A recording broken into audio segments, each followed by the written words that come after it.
হ্যাঁ everyone, welcome back to my channel. চলে এসেছি আজকে একটা নতুন রেসিপি নিয়ে। সেটা হচ্ছে ছোলে বাটারের সাথে যে ছোলেটা দেওয়া হয়, যে ছোলে মশলাটা যেটা হয়, সেটা কীভাবে বাড়িতে পারফেক্ট রেস্টুরেন্ট দোকানের মতন বানিয়ে ফেলতে পারবে।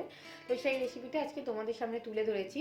যেরকম রেস্টুরেন্ট ধাবাগুলোতে যেরকম তোমার মিষ্টি দোকানে যেরকম ছোলা বাটারের সাথে যে ছোলেটা দেওয়া হয়, তো সেই রেসিপিটা আজকে তোমাদের সাথে শেয়ার করেছি।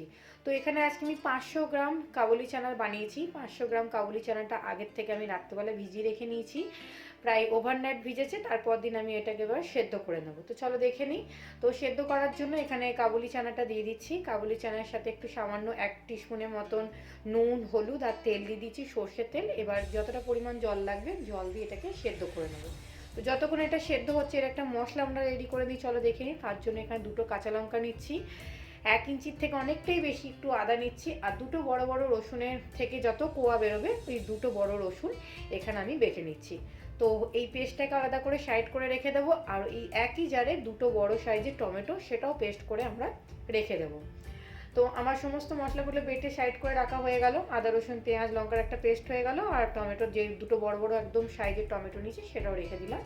এবারে তেল দিয়ে দিচ্ছি কড়াই, যতটা পরিমাণ 500 গ্রাম মটর করতে তেল লাগবে অতটা পরিমাণ তেল নিচ্ছি। তাতে ফোড়ন দিয়ে দেবো 2টো তেজপাতা আর একটা অনেকটাই বড় সাইজের শুকনো লঙ্কা ভেঙে ফাটিয়ে দিয়ে দিচ্ছি। আর এখানে এবার পেঁয়াজগুলোকে ভেজে নেব।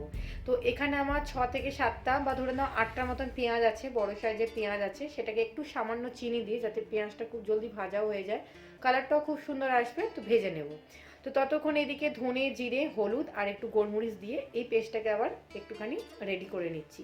তো এখানে 2 চামচের মতন বড় বড় 2 চামচের মতন ধনে আছে, জিরে আছে, 1 চামচের মতন হলুদ আর 1 টিস্পুনের মতন গোলমরিচ আছে। তো এই পেস্টটাকেও আমি ভালো করে এটার সাথে টমেটোর সাথে মিশিয়ে এটাকেও সাইড করে রেখে দিচ্ছি। ততক্ষণে চলে যাচ্ছি আবার পেঁয়াজটার দিকে, দেখি পেঁয়াজটা কতটা ভাজা হলো।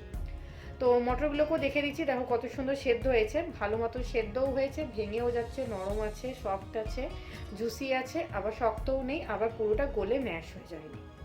তো দেখো পেঁয়াজ সুন্দর কালার ছেড়ে দিয়েছে, ব্রাউন হয়ে গেছে।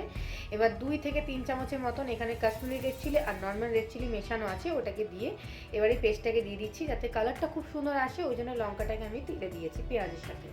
তো ভালো করে কষিয়ে নেওয়ার পর আবার যে পেস্টটা করে রেখেছিলাম সেই পেস্টটা কষিয়ে নেব। আর যে টমেটোর পেস্টটা সেটা তো আগে দিলাম। এবার তেল ছেড়ে আসা অবধিটাকে ভালো মতন করে কষিয়ে নিতে হবে।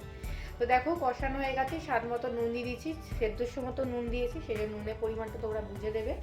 এবারে এখানে দিয়ে দিচ্ছি আমি ছোলে মশলা, পাঞ্জাবি যে ছোলে মশলা যেটা পাওয়া যায়, সানরাইজ হোক এভারেস্ট হোক, যে কোনো কোম্পানি যেটা তোমাদের কাছে অ্যাভেলেবেল আছে, তো আমি এখানে এভারেস্ট ইউজ করেছি।